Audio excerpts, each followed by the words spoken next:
Sony's done it again. They just dropped another camera today. We're only 2 months into the year, and you know they're just hammering their mark into 2021 early. Of course, we're talking about the FX3. And this camera was massively leaked over the last couple weeks. And when I saw the first leak specs on Sony Alpha Rumors, it said it was going to be 8K video, which got me really excited. And I assumed they just dropped the A1 sensor into it. But as the leaks came out over the days prior to that, the specs got less and less exciting and basically exactly identical to the A7S3. So I was in the Sony press briefing last week for the FX3, so I got kind of the lowdown on everything and more legit info directly from Sony. And I want to talk about some of the things that not a lot of people are probably going to talk about. And obviously I never had my hands on with this camera as there's a limited amount of review units. So hopefully I can get one in for you guys shortly and I can review that for you. But I'm pretty sure this camera is either going to make existing Sony A7S3 users super mad, or maybe they won't really even care because the cameras are nearly identical when it comes to the image and specs and what you can get out of the camera. So it just kind of comes down to the usability. So Sony's calling this a compact cinema camera. I don't know what the differences are between this and like other smaller compact cinema cameras, but this one's really compact. 12 megapixel full frame sensor found in the A7S3. You know it's going to be good in low light. 15 stops of dynamic range, same bit rates, frame rates as the A7S3, you know, so 4K up to 120 frames per second.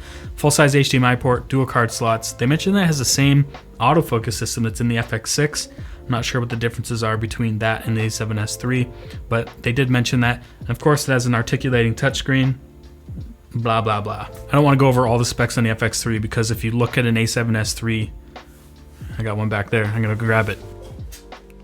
What I want to focus on in this video is the things that set them apart and why you'd want to buy it over the A7S3. I think the first major reason is if you're into audio and need a small compact cinema camera that can handle up to 4 channels of audio. They've included the multi-interface handle that screws in, plugs into the hot shoe mount, and sends the signal up to the top of the handle so you can plug in a new digital interface, a new low profile XLR unit. Basically, this is going to give you 3 channels of independent input. So you've got 2 XLR, 1 3.5mm jack, and then the 4th is on the camera. So another 3.5mm jack in the body. And that's awesome if you want to rig it up with like 3 lav packs and a shotgun mic. I do also realize there's an XLR unit for the A7S3 already, but this is for the handle. It's a little bit more robust looking, and you know, the handle also has 1/4-20 mounts, so you can mount things off that as well. When it comes to the exterior design, it's got that new cinema gray kind of pebbled finish, and the camera is magnesium alloy. It's dust and moisture resistant, so it'll kind of fit in with the look of the other cinema cameras like the FX6 and the FX9. They've also recorded a small tally light on the front to show when you're recording, and then they've got like a bigger bar on the back, just in case, you know, you didn't know that you hit record. It's a small compact design. It's kind of like the A7Siii, but slightly bigger.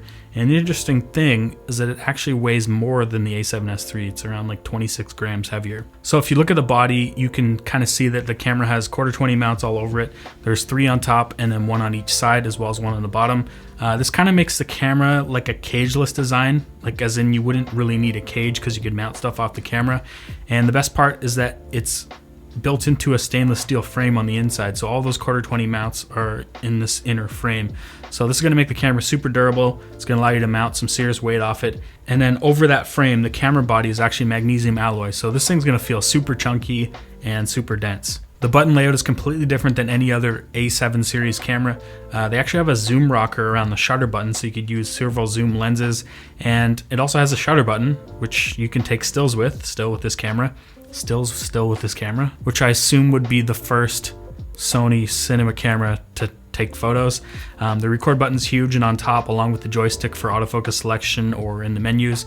And besides that, the controls are pretty straightforward. It's got ISO, aperture, white balance on the top, so that's a little bit different than most Sony cameras that would have 2 custom buttons plus a mode dial. All right, so a couple things I feel that are most important to talk about in this video that set the A7S3 apart from the FX3 is that the FX3 has an active cooling system, so there's vents in the side and in the bottom, so the bottom brings in cold air and blows it out the side. This is going to allow the camera to continuously record highest bit rates and frame rates without overheating. I never personally had any issues with the A7S3 overheating, but I've also never recorded as long as I could with the highest bit rates and frame rates. So that's pretty cool. That has an active cooling system. And the other thing is that it's still going to allow this camera to stay dust and moisture resistant, like weather sealed. I guess the heatsink and fan don't go inside of the electronic part of the camera, so water can go in through the vents and dust, I guess, and it should be okay. I assume that the fan must be also sealed off But yeah, that's kind of nice because you never know where you're going to be. So the last couple things I want to talk about are the ports on the side of the camera. Of course, as I mentioned, it has a full-size HDMI, which is amazing, way better than micro HDMI. Unfortunately, they didn't put an SDI port, and I think that would have been really nice because that would have made this more of like a legit cinema camera. But at least they went with a full-size HDMI, and I really love the port flap on the HDMI because on the A7S III, it has like an oversized HDMI port that flips down. It's kind of just asking to be ripped off. Where on the FX3, it's way smaller and just flips out to the front. And I feel like that's a little bit better of a design. And the last thing that makes these two cameras different is that the FX3 comes with the S Cinetone picture profile, which everyone seems to love. It's got like a really nice filmic look to it, something you don't really have to grade. And they even just recently put that in the Sony A1. So there is rumor that it's actually coming to the Sony A7S III. So there might be a chance that it makes its way into this camera and kind of narrows the gap between the two cameras. So who knows? Okay, so I just ran through some things that I think set these cameras apart. It's gonna cost about $400 US more than the A7S III. And I'm not really sure about the little tweaks that it makes it worth buying, in my opinion. The thing is, would you rather have active cooling knowing 100% that it's not gonna overheat, or have a camera that has a really nice EVF so you can see what you're doing on sunny days? Because that's really the only real difference between these two cameras at this point. They basically have the exact same specs.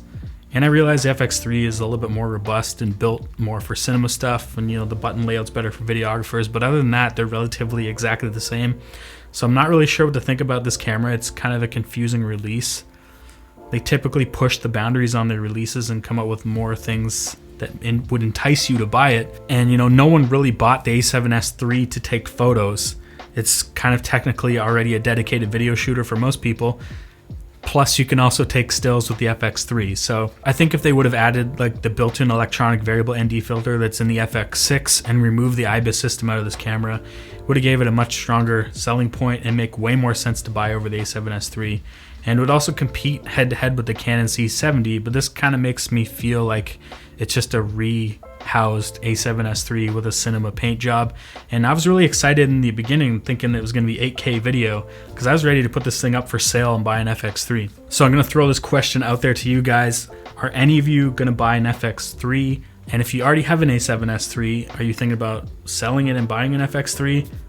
I don't know. Well, that's going to be it for this video. Thanks for watching. I'm still actually working on my full A7S III review. It's going to be coming soon. I finally shot like tons of footage, and there's lots of projects that I've shot that I can actually show now. So stay tuned for that. That's coming soon. Thanks for watching. If you like this video, give it a thumbs up. If you dislike this video, give it a thumbs down twice.